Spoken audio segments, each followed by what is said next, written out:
Plantcast, o primeiro podcast sobre fisiologia e nutrição foliar de plantas. Olá, estamos aqui para mais um Plantcast, primeiro podcast sobre fisiologia e nutrição de plantas organizado pela Compass Minerals. No nosso episódio de hoje, nós estaremos conversando então sobre interação entre nutrição e fisiologia de plantas e ocorrência de praga nas lavouras. E é com grande prazer que hoje nós temos então o professor Maurício Pazini, professor entomologista, logo ele se apresentará aqui para nós. Me chamo então João Paulo Generoso Silveira, comigo está o Daniel Rosenthal, o Elismar Silva e o Fabiano Pacentiuc. Professor Maurício. Tudo bem, João? Tudo bem a quem nos escuta? Um prazer estar aqui no Plantcast. A nossa ideia aqui com vocês hoje é estar falando um pouquinho dessa dinâmica de insetos, dessa interação que esses insetos têm, plantas, e a resposta da planta a essa interação dos insetos. Eu sou professor aqui de Cruz Alta, da Universidade de Cruz Alta. A minha área mesmo, gosto muito da área de entomologia, um pouco também da área de estatística, geoestatística, mas acredito que a gente é movido a desafio. Então, nesses últimos anos, a gente vem buscando procurar entender um pouquinho mais essa interação que os insetos têm com as plantas e tentar, a partir disso, modificar um pouquinho o ecossistema para a gente tentar levar para os agricultores uma maior rentabilidade, uma maior produtividade.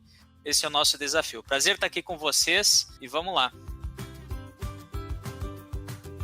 Professor, para a gente começar a nossa conversa, nós temos acompanhado, ao longo do tempo, uma questão assim, bastante interessante, que as cultivares de soja, ela tem uma evolução no potencial genético bastante interessante, com incrementos de produtividade também bastante significativos. Em contrapartida, professor, como o senhor enxerga essa questão de evolução do potencial genético das cultivares de soja em detrimento da resistência às pragas? O que nós conseguimos fazer ou analisar desse panorama? Bom, excelente pergunta. O óbvio, de toda evolução é a gente sempre buscar ser eficiente, E é isso que a gente viu do melhoramento genético, essa evolução constante ao longo dos anos, buscando sempre tetos produtivos, Então, e vocês acompanham muito de perto isso, até na evolução que a gente vê nos concursos de produtividade que são feitos no Brasil, e a gente vê essa constância na evolução dos tetos produtivos, iniciando nas décadas passadas a produtividades 50 sacas, ou seja, a meta era chegar a 50, depois a meta foi chegar a 80, a meta foi chegar a 100, e eu acredito que num futuro não muito distante, as nossas médias elas vão se elevar. Claro que quando a gente fala em médias produtivas a gente não tem, mas a gente sabe do potencial produtivo que hoje as cultivares de soja elas apresentam. Contudo, toda a questão da evolução num sentido, outras variáveis elas começam a pecar. E é isso que a gente vê quanto à tolerância, capacidade de muitas cultivares tolerar a ocorrência de organismos nocivos, seja insetos, seja fungos, seja nematóides, enfim, a gente sabe, e quanto maior for o potencial produtivo das cultivares, geralmente também a gente tem uma menor tolerância dessa ação de insetos praga. Então, como a gente teve uma evolução, a própria capacidade das plantas cultivadas em tolerar desfolha, em tolerar o ataque de insetos, principalmente aí entra o grupo de sugadores, a gente vê que as plantas elas não têm mais o potencial. Uma vez que aí entra um pouquinho mais a fundo na própria fisiologia da planta, onde que aquele metabolismo que ela iria gastar para a produção de defesas, esse metabolismo que ela gera a partir de todo o processo fotossintético, enfim, estruturação dela, todo esse potencial ele vai para enchimento de grão, vai para a produção de tecidos, que esses tecidos eles vão ficar disponíveis para manter a produtividade ou manter aquele potencial produtivo. Uma vez que o ataque de insetos praga, ou de outros organismos, ela não vai mais ter tantas substâncias de defesa, o que faz com com que as cultivares, a tendência delas e desse ajuste em tetos produtivos, essa tolerância ela passa a ser um pouco menor. Claro que há cultivares e a gente sabe de toda a carga genética que hoje os materiais de soja têm, e também tem a própria questão de estruturação de plantas, onde que a colocação de fitas aí genéticas com o potencial ali onde que a planta passa a expressar proteínas inseticidas, né, que é o caso ali basicamente associadas aos BTs, né. Então também tem essa linha, mas mesmo assim é importante destacar que toda vez que um objetivo passa a ser produtividade, ou seja, aumentar o teto produtivo, outras variáveis passam a se perder, e aí essas outras variáveis que a gente passa a perder, a gente tem que fazer uso de outras medidas de supressão populacional, seja medidas protetivas, no caso de fungos entomopatogênicos, seja no caso de bactérias, seja no caso de nematóides, medidas protetivas, e também medidas protetivas associadas a insetos, né? Impedindo a colonização, a infestação deles nas plantas cultivadas, mas também fazendo muitas vezes ações curativas de suprimir as densidades populacionais. Mas o interessante é que, por mais que a gente perdeu um pouco da capacidade da planta tolerar essas situações, os ganhos de rendimento que a gente obteve, eles são muito maiores, ou seja, a gente perdeu de um lado, mas a compensação, no caso em tetos produtivos, ela veio muito maior, e isso contribui muito para a nossa sustentabilidade. E o futuro, com certeza, ele é bem interessante, visto alguns materiais que a gente vem acompanhando o desenvolvimento. Só que tem uma questão importante. Nós hoje, claro que algumas situações já estão ocorrendo, mas algo que a gente tem que começar a perceber são o que o nosso grão, o que a nossa produção está se estruturando. Quais que são os teores de óleo, quais que são os teores de proteína que a gente está gerando no nosso grão. Porque nem sempre um elevado teto produtivo é verdadeiramente aquela soja, aquele destino que a gente vai estar empregando. Então, são tendências que a gente já está vislumbrando, já está visualizando, a gente já está tentando mapear a característica de cada cultivar e a influência dos manejos nesses teores de óleo, teores de proteína, enfim, de lignina que a gente tem no grão, até para que a gente possa, de alguma maneira, tentar contribuir nesse desenvolvimento aí da cadeia produtiva da soja. Mas vamos que vamos, eu acho que tem muita coisa para a gente desenvolver, o conhecimento gerado e a evolução dos tetos produtivos, elas são muito grandes, e a gente tem que começar a fazer o ajuste fino para tentar explorar ao máximo o potencial produtivo dessas cultivares, né? Potenciais de 150, algumas situações passa disso. Claro que para se chegar a isso tem que ter um ótimo, né? Mas se algumas situações na lavoura a gente consegue colher, a gente tem que buscar essa homogeneização e a partir disso sempre tentar extrair o máximo rendimento dessas nossas cultivares. Professor, aqui é o Daniel.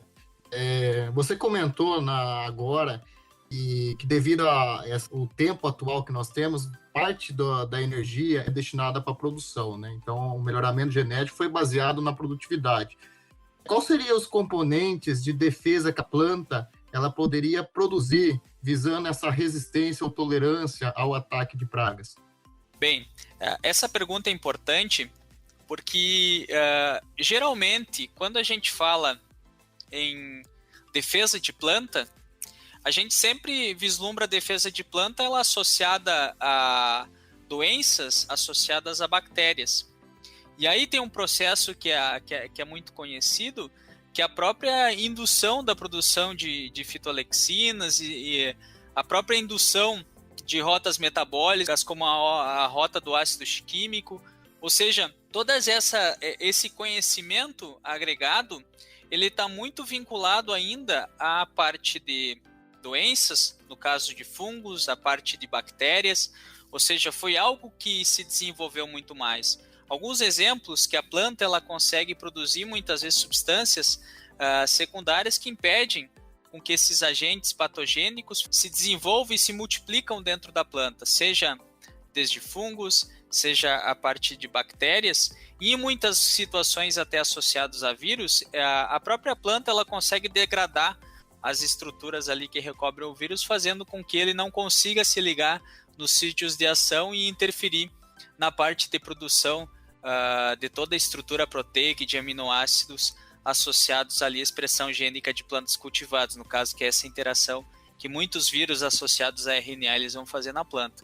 Mas indo para essa questão de insetos, o conhecimento, embora a gente saiba teorias básicas, sabe teorias da antibiose ou não preferência, enfim, sabe essas teorias associadas a essa interação com insetos, o conhecimento que a gente tem atrelados a eles, ele é ainda muito fraco, porque os desenvolvimentos de pesquisa, eles estão ainda associados muito ao silício, e essa ação do silício na parte de estruturação, principalmente associada à parede celular, e algumas pesquisas voltadas à parte de desgaste de mandíbula de lagartas, algumas pesquisas associadas à não infecção ou não proliferação, por exemplo, de molicutes ou vírus por cigarrinha do milho, ou seja, são pesquisas muito direcionadas nesse sentido.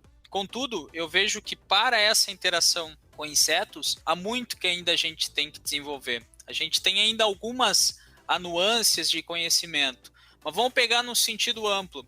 Quando a gente começa a dividir grupos de insetos, e vamos pegar um exemplo, a cultura da soja, quando começa a pegar grupos de insetos que ocorrem associado à cultura da soja, a gente não pode colocar esses grupos de insetos num cesto só. Ou seja, cada inseto tem uma característica.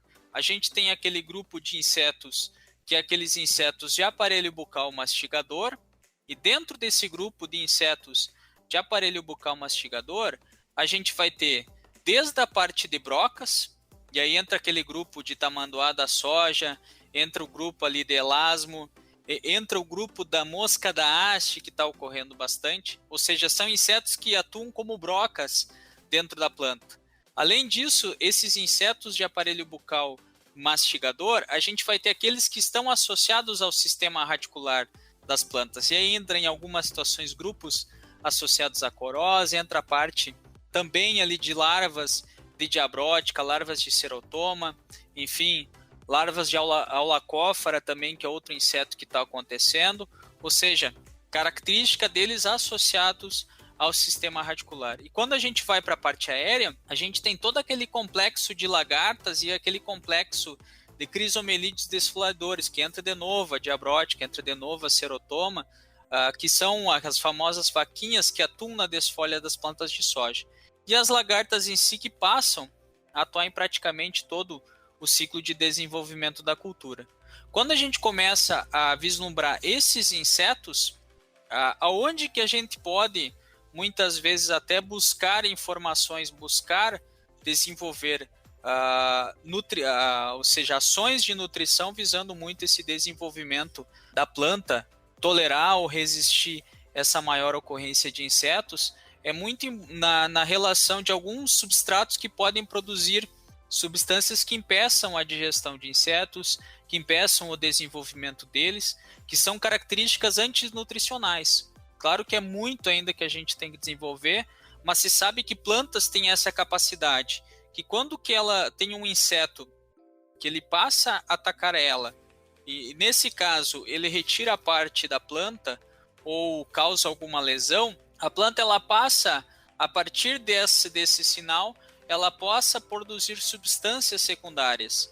E essas substâncias secundárias interferir ou no processo digestório do inseto, no caso aí que inibidores de proteases, enfim, ou também são substâncias que passam a interferir no próprio desenvolvimento do inseto, sendo muitas vezes até tóxico, ou seja, as plantas elas têm a capacidade. Tem um estudo até interessante, que o que os pesquisadores fizeram? Eles pegaram, agora saindo um pouquinho de soja, vão para milho. Eles pegaram plantas de milho e pegaram essas plantas de milho, semearam elas, e lá em V2, em situações específicas, eles submeteram algumas plantas ao ataque de lagartas, ao ataque de desfolha. Havendo desfolhas, eles retiraram essas lagartas dessas plantas, e aí, por um período, eles retiraram todo aquele ambiente protegido e deixaram aquelas plantas plantas que foram atacadas e plantas não atacadas por Spodoptera frugiperda com o tempo. O que eles perceberam no final dessa pesquisa? Isso em avaliações a partir de V8.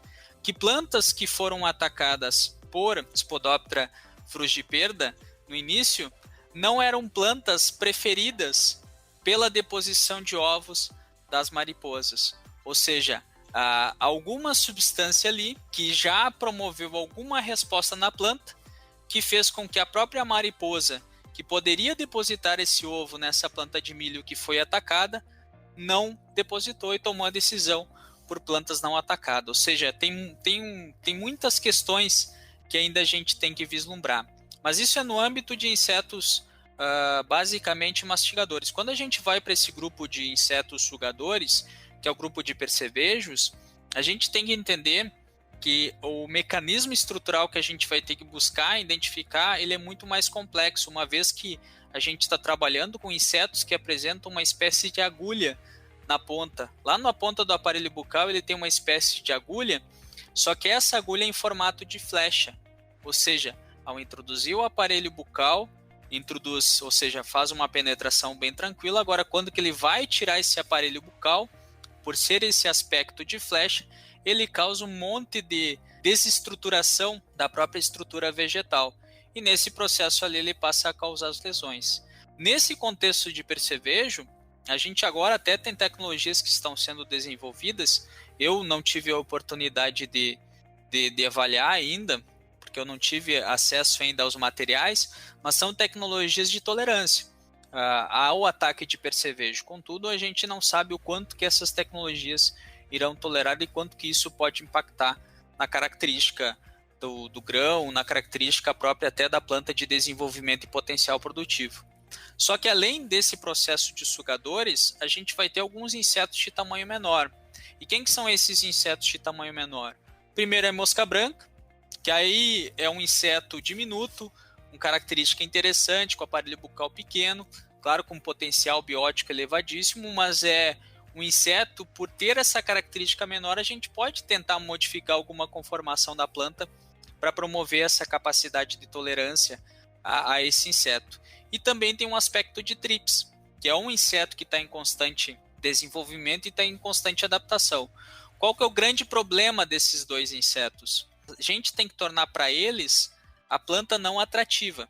Claro que isso envolve um monte de aspectos fisiológicos, mas se a gente pudesse para eles tornar a planta não atrativa, é muito mais benéfico para nós, uma vez que são insetos que são vetores de doenças. Eles carregam consigo, muitas vezes, vírus, carregam consigo bactérias, vão carregar fungos, estruturas, e a partir disso ele passa a ser um vetor.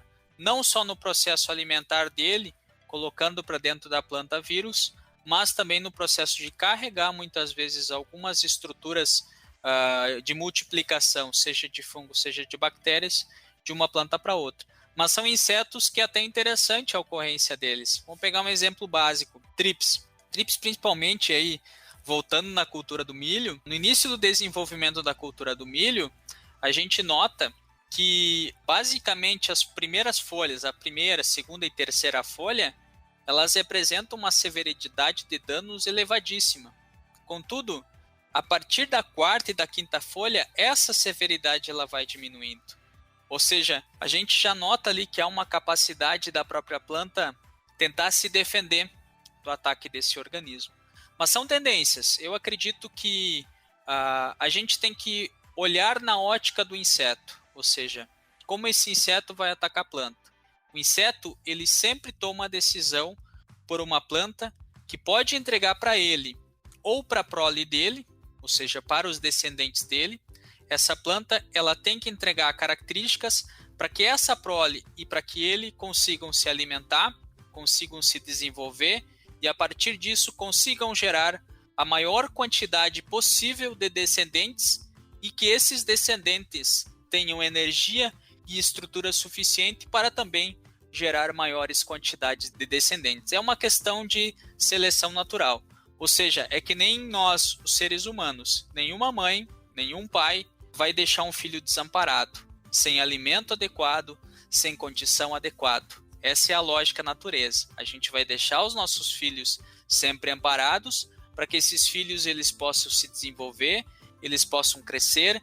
Claro que essas plantas que geralmente têm a melhor estrutura e a melhor característica de desenvolvimento, também vão ser plantas que vão ter uma capacidade maior de tolerar o ataque de insetos praga, uma vez que elas estão mais bem nutridas e mais bem estruturadas. Mas é uma relação interessantíssima. Quando a gente começa a sair um pouquinho do nosso mundo, ou seja, da nossa ilha, daquele meu mundo que é só inseto, e quando a gente começa a olhar tudo aquilo que está ao redor, todas as variáveis que passam a se interligar no sistema produtivo, aí sim eu acredito que a gente está contribuindo bastante para o desenvolvimento e aprimoramento de tecnologias. Essa é uma das metas nossas. Perfeito, professor. Vejo que o tema ele é muito instigante aí a todos e muito interessante. Conforme foi até comentado inicialmente, muito se fala sobre tolerância a doenças, né? Pouco se fala sobre tolerância a pragas. E, digamos, o tema que o senhor já começou a trazer para nós, poucos minutos e várias perguntas surgiram. Vejo que muitos colegas aí vão estar se perguntando a respeito de mais temas e de muitos assuntos que podem surgir a partir da nossa discussão. Professor, se eu entendi, dá para entender um pouco que existe vários mecanismos de defesa, né? Tanto os mecanismos de defesa como barreira física, barreira, substâncias, no caso químicas aí de defesa, que podem promover uma maior tolerância dessa planta. Quando o senhor comenta a respeito do silício, o senhor poderia explanar um pouquinho a respeito do silício e como que ele poderia ter esse benefício na tolerância ao ataque de pragas? É até bacana essa tua pergunta. O silício é um nutriente que ele está muita gente está comentando, muita gente está fazendo pesquisa para ele. Eu acredito que o silício é algo que vem a agregar, mas é algo que requer bastante estudo, até porque este ano, vou citar primeiro um exemplo meu, a minha experiência de silício, né? Na verdade, a minha experiência de silício, ela envolve já a cultura do trigo e também a cultura do soja e a cultura do milho. O que eu notei do silício? E aí, o primeiro parênteses que é importante destacar. A minha safra esse ano aqui, na área onde eu faço pesquisa, ela foi uma safra de 200 a 250 milímetros, tá? Então, não é uma safra padrão, não é algo que é representativo e não é algo que talvez possa ser extrapolado. Enfim, é uma observação de pesquisa. E até interessante destacar que toda afirmação realizada de uma safra só, ela é uma afirmação que a gente tem que ter parcimônia, e ela é uma afirmação que a gente tem que tomar cuidado. Toda pesquisa fundamentada, geralmente a gente parte de 2, 3 ou 4 anos. Esse é o time. Claro que é o período de resposta, que às vezes o agricultor quer, a situação quer, é uma resposta imediata. Mas o ideal é que toda tecnologia ela seja testada por mais de 1 ou por mais de 2 ou 3 anos, para que a gente possa, a partir disso, fazer afirmações assertivas. A minha observação que a gente teve aqui é que plantas que a gente colocou o silício, produto à base de silício, com silício em sua formulação, tá?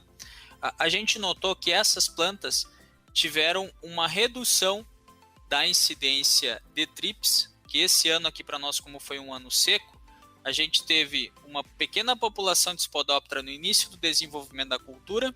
Depois, a gente praticamente passou por 2 meses, ou seja, 60 dias, sem incidência de precipitação, ou seja, favorecendo muito essa infestação de trips. Também a gente teve infestação de acro, e lá no final do ciclo de desenvolvimento a gente teve um surto elevadíssimo populacional de percevejos. O que a gente notou?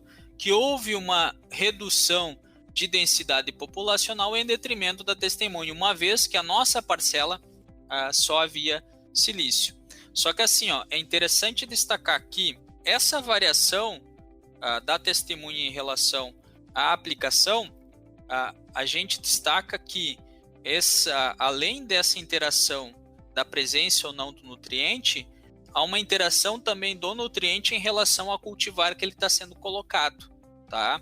Então a gente tinha também 4 cultivares nesse processo e a gente notou que dentro dessa parcela, onde que havia a aplicação do silício, também tinha uma discrepância. Então é importante destacar isso, que uma vez que ainda são resultados que a gente tem que extrapolar a nível de cultivar, extrapolar a nível de ocorrência de aplicação. Mas um conceito que eu vi que é interessante, que é, muitas vezes a gente faz medidas curativas.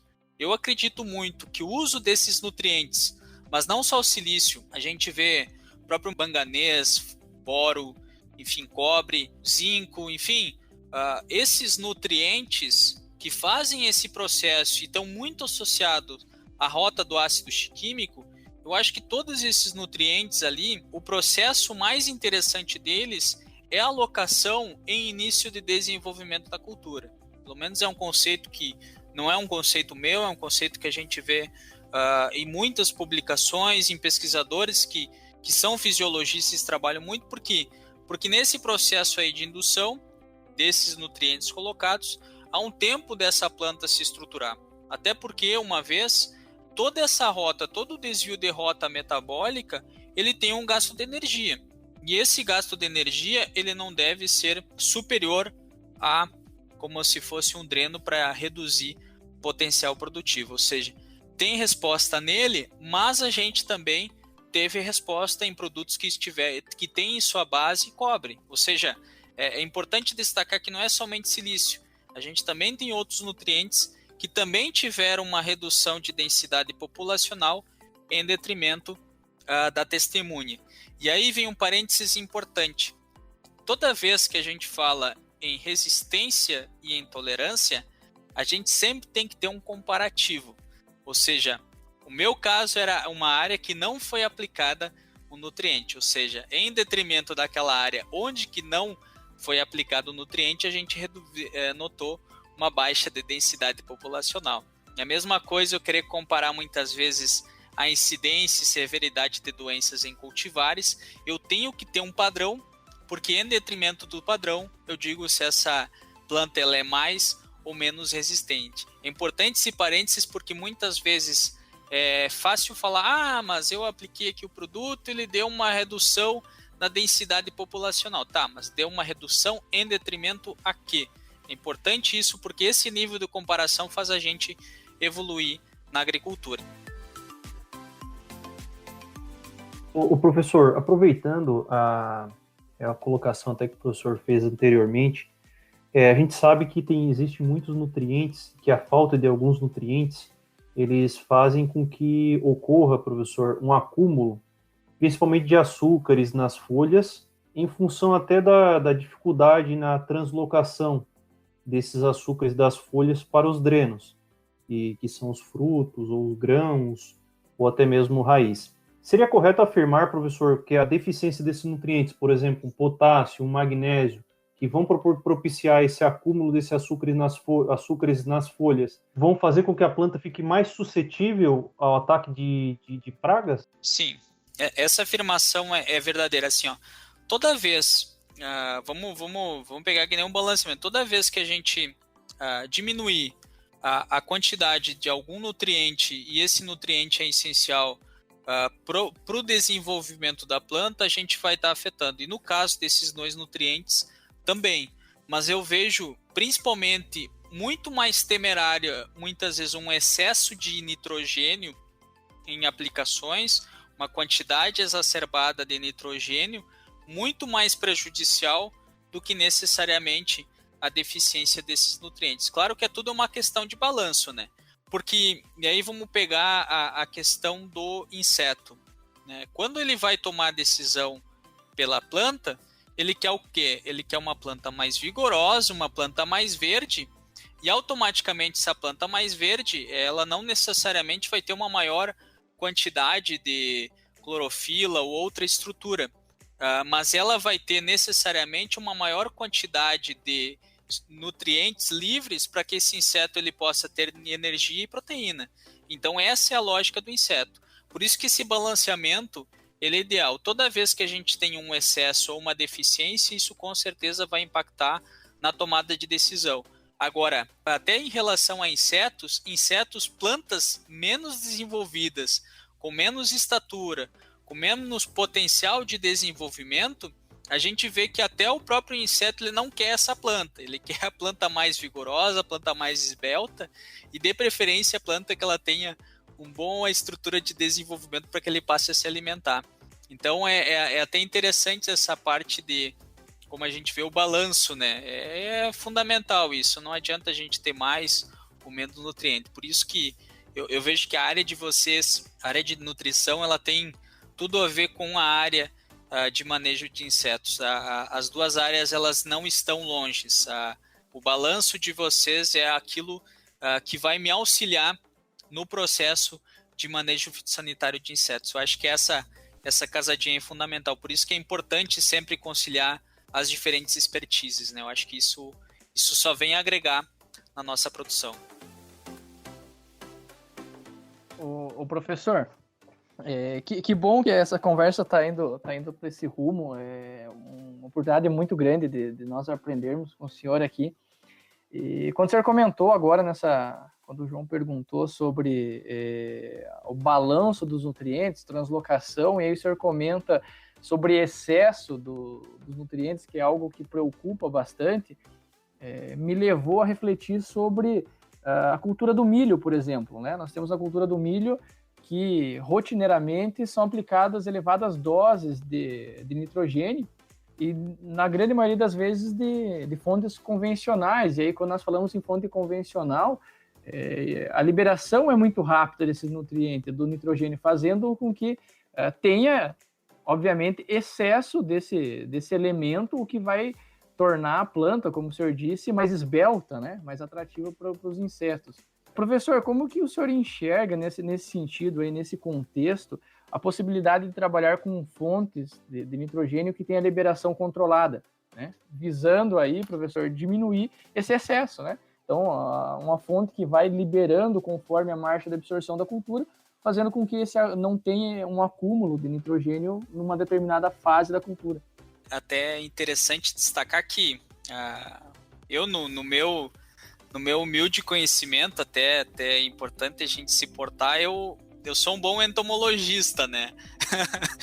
Mas a gente costuma dar um pitaquinho na área dos outros. E até a gente teve a oportunidade de participar no webinar, onde que, junto no webinar, participou um fisiologista, né? Então, principalmente até é importante destacar que nesse webinar ali, e o professor Evandro, quando ele destacou, e algo que me chamou muito a atenção, e algo que a gente já vinha também estudando e estruturando, que realmente esses momentos aí, onde que tu tem um excesso de aplicação de N, ocorre todo um desbalanceamento dessa questão de nutrientes na planta, e automaticamente ali ela fica mais suscetível ao ataque desses organismos. E aí, quando a gente pega as aplicações de N nessas elevadas quantidades, e muitas vezes é colocado num momento só, ou colocado em 2 momentos, a gente nota que nesses 2 momentos são momentos definidores, porque geralmente são momentos que coincidem com elevadas densidades populacionais ou início de infestação da cigarrinha do milho. E isso daí, querendo ou não, irá propiciar, sim, um melhor desenvolvimento da cigarrinha, um melhor ataque da cigarrinha, uma vez que aqueles tecidos novos que estão vindo com uma grande quantidade de açúcares livres, com uma grande quantidade de aminoácidos livres que ainda não fizeram estrutura, isso daí automaticamente para a própria cigarrinha vai ser benéfico para ela, porque primeiro que ela vai estar se alimentando, ela vai estar conseguindo através da sua câmara filtro selecionar aminoácidos, selecionar açúcar de cadeia longa para ela se desenvolver. Ao selecionar isso, ela já está produzindo o que a gente chama que aqueles são açúcares de cadeia simples, que ela passa a excretar, essa inter-relação promove a fumagina, e automaticamente ali a gente está tendo plantas de milho com aspecto escuro, em função dessa interação desses açúcares que são excretados pela cigarrinha e a questão de fungos que estão associados ao ar. E nesse processo além, a gente tem um surto e um desenvolvimento dela. Só que nesse processo ali, onde que a planta ela não possui estrutura, principalmente aí associado à lignina, associado a todo esse processo de parede celular, promovido por esse excesso de condição de N que é promovido nessas etapas, a gente também está coincidindo com a fase de maior suscetibilidade de infecção, tanto de molicutes quanto de vírus em plantas de milho, uma vez que ali nesse início está tendo todo aquele processo de diferenciação meristemática da cultura, para toda aquela conformação que a gente fala, desde pendão, desde espiga, que está sendo conformado ali de V3 a V5, ou seja, fases cruciais de desenvolvimento, que é por isso que se requer esse aporte de N, só que automaticamente a gente já está tornando a planta mais propícia para o ataque desses organismos.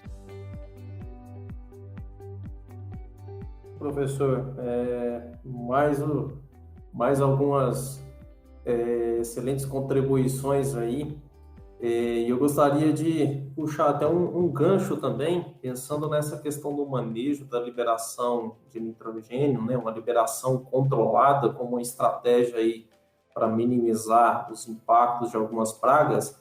Eu fiz algumas anotações aqui, professor, e quando a gente fala assim, buscar soluções, uma frase, por exemplo, que o senhor colocou, se a gente pensar em termos de um efeito preventivo, né, se a gente for trabalhar mais com a imunidade da planta, então, senhor, pelo que o senhor falou, seria interessante a gente estar trabalhando, por exemplo, com boro, cobre, manganês e zinco, pensando que esses nutrientes atuam na síntese de lignina. Seria, por exemplo, uma solução, uma estratégia para a gente aumentar a imunidade da planta ao ataque no caso de pragas? Uma das ferramentas. Eu acho que a primeira questão, quando a gente vai falar de insetos, é muito isso, é trabalhar a estrutura de planta. Eu acho que esse é o primeiro caminho, e na verdade é o caminho que a gente mais conhece. Por exemplo, eu falo novamente, a própria rota do ácido chiquímico não é uma rota desconhecida. A gente sabe os nutrientes que estão associados ali. Então, é uma forma da gente, a partir disso, já estruturando, promover a estruturação da planta. Mas é claro, há outros mecanismos que a gente ainda vai ter que buscar quando a gente fala em mecanismo em rota, em mecanismos secundários. Aí é muito complexa a quantidade de estruturas que a gente vai estar trabalhando, mas quando a gente fala nessa parte estrutural, melhorar a estrutura da planta, com certeza a gente está auxiliando o manejo. Eu acho que, e aí tem uma questão importantíssima. A nutrição, como outras ferramentas de manejo, elas vêm para agregar, elas vêm para contribuir, elas vêm para auxiliar o manejo.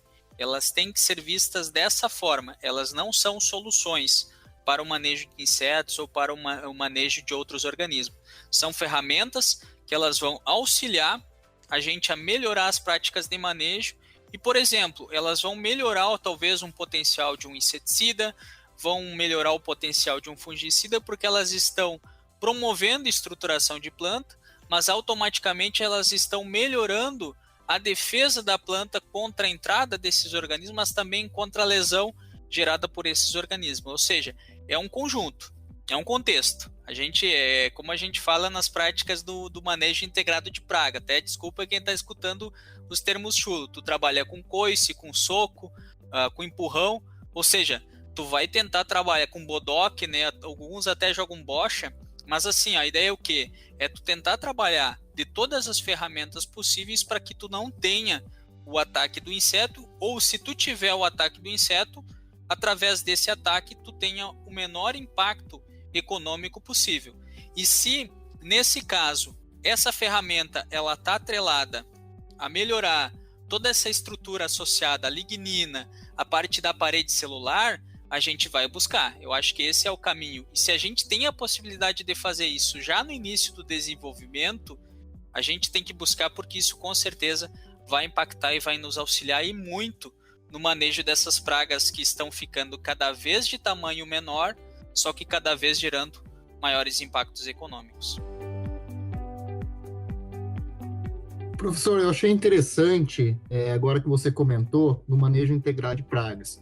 Nós sabemos que as moléculas de inseticida, nós temos poucas no mercado e cada vez está mais difícil o controle. Que nem você citou, os insetos estão ficando menores, a severidade das pragas a pressão está cada vez maior e etc. Muitas vezes a planta ela vai induzir a resistência à praga após a picada de prova, né? O que você acha da utilização de manejo nutricional visando a indução de resistência antes da picada de prova do inseto praga? É até importante destacar uma coisa, até pegando esse gancho da parte das moléculas. O que eu tenho notado, assim, claro que são... A primeira questão que a gente tem que até destacar quando a gente vai falar de organismos nocivos é que quando a gente vai no âmbito de inseto, eles têm variabilidade genética. E essa variabilidade genética confere para eles muitas vezes uma tolerância, uma resistência em determinadas regiões do Brasil, onde que eles estão submetidos a uma tecnologia, no caso associada a inseticida, ou uma biotecnologia, no caso a expressão gênica de planta. Nessas situações eles são submetidos e aí passa a selecionar as populações de inseto, ou seja, as populações que eu testo muitas vezes os meus produtos, os meus manejos, são populações de insetos com características, embora seja a mesma espécie, são características diferentes do que a gente encontra em outras partes do Brasil. Então, esse primeiro parâmetro a gente tem que destacar. E até no âmbito de eficiência de produtos, e até para quem está nos escutando, quando você vai selecionar o inseticida, o primeiro teste que é importante fazer, e até o pessoal da tecnologia de aplicação utiliza muito, o teste, eles usam o teste da garrafa. Eu vou falar o teste do pote, tá? Claro, com todo o EPI possível, com toda essa parte de proteção individual que é importantíssima, mas nessas situações, o que eu recomendo? Antes de utilizar o produto na lavoura, pegue um borrifador, ou um borrifador desses de casa, ou enfim, faça um pulverizador. Mas assim, a primeira coisa que tem que fazer é medir a quantidade que esse borrifador ele gera por borrifada.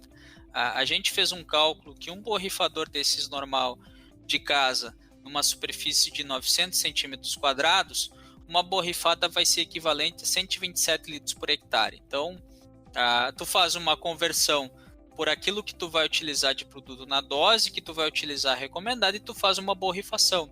Só que essa borrifação você faz sobre o inseto, ou seja, faz um primeiro teste, faz a borrifação sobre o inseto para ver se tu vai ter mortandade ou não, para a partir disso utilizar esse produto e fazer o manejo fitossanitário, porque muitas vezes a gente perde eficiência do produto não pela característica do produto em si, pela quantidade do produto em si ou outras variáveis.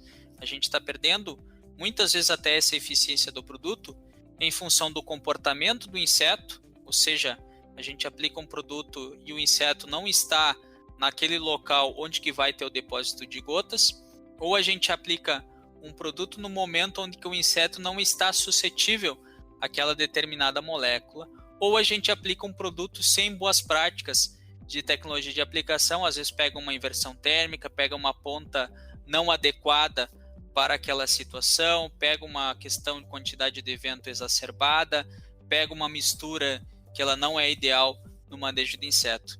Então, dita essa introdução em relação à eficiência de produtos fitossanitários, eu vejo muito que até quando fala assim picada de prova, a gente já tem a relação com percevejos.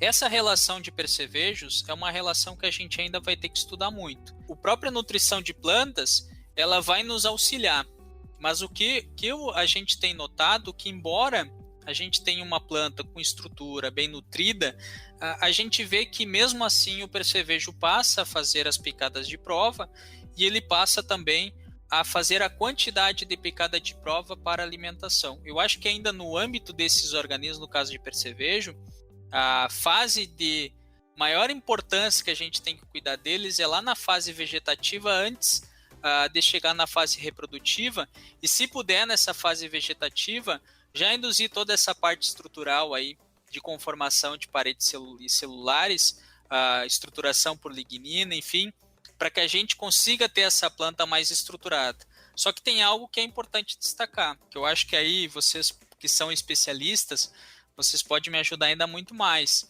A própria quantidade de lignina que vai na nossa semente, talvez ali já pode ser uma barreira, muitas vezes até, para essa picada de prova ali e não perfurar grão ou em não impactar em semente. Porque o que a gente sabe? Que de cada 4 picadas de prova, o percevejo se alimenta de um 5º grão ou de uma 5ª semente. Então, cada percevejo por dia, ele vai impactar pelo menos, como ele faz em média de 5 a 10 alimentações, ele vai impactar pelo menos 50 grãos ou 50 sementes. A um peso de 0,16 gramas, cada percevejo ali que faz 50 sementes, ou seja, praticamente ali por semana, do ataque deles ali na fase reprodutiva, ali na fase de enchimento de grão, pegando R5 ali, a gente vai estar perdendo mais, com certeza, aí, que 50 quilos de soja aí por semana, tá? Então, são desafios e muitas vezes é até importante destacar, a gente não tem solução para tudo, mas o principal questão que a gente tem é força de vontade de buscar soluções, buscar alternativas. Eu acho que a gente que está iniciando aí nesse trabalho, a gente está buscando fomentar essa parte. Eu acho que a gente não pode ter medo de fazer essas coisas, medo de buscar esse novo, porque eu acho que o caminho é por ali, é baixar a cabeça e trabalhar. Eu acho que é isso que a gente vai buscar fazer. Excelente, professor Maurício. Muito bom bate-papo, bastante informações levantadas. A gente falou, né, iniciamos conversando aqui sobre principalmente as novas cultivares. Quando a gente prioriza a produtividade, a gente acaba perdendo outras características. Então, para a gente tomar os devidos cuidados, principalmente nas variedades de maior produtividade, a gente tem que ter sim uma maior atenção a essas cultivares. Falamos um pouco aqui dos aspectos tanto de tolerância quanto de resistência às plantas ao ataque de pragas, associando principalmente aí o efeito tanto de macronutrientes quanto micronutrientes. Abordamos também um pouco que a questão de fontes, para o agricultor se atentar a isso e procurar conhecer essas novas tecnologias. Falamos muito que a nutrição, de forma sim equilibrada, pode contribuir fortemente para a estrutura de planta, e aí a gente fala mais na composição da estrutural das plantas, e também abordamos também o efeito do acúmulo de açúcares, e também não podemos deixar de esquecer que a nutrição, ela também está associada, auxilia a planta na produção de toxinas que vão auxiliar na defesa aí, em relação a pragas, tornando-as mais resistentes. E sem sombra de dúvidas, a nutrição, quando aplicada de forma muito bem equilibrada, a planta ela também será mais tolerante. É mais ou menos isso, professor? Olha, eu acho que porque a gente falou bastante, né? Espero que quem tenha participado aí, quem tá nos escutando tenha gostado. Toda a conversa, eu até me senti um pouco, eu acho que eu fui um pouco além, porque eu acho que eu falei demais, mas enfim, o objetivo da gente aqui é sempre contribuir. Eu acho que é realmente esse resumo de tanta coisa que a gente falou aqui. Mas enfim, quando a gente começa a pegar diferentes áreas, a gente começa a notar o quanto que a gente precisa estudar, o quanto que a gente precisa pesquisar e o quanto que a gente precisa buscar correlacionar mais as variáveis.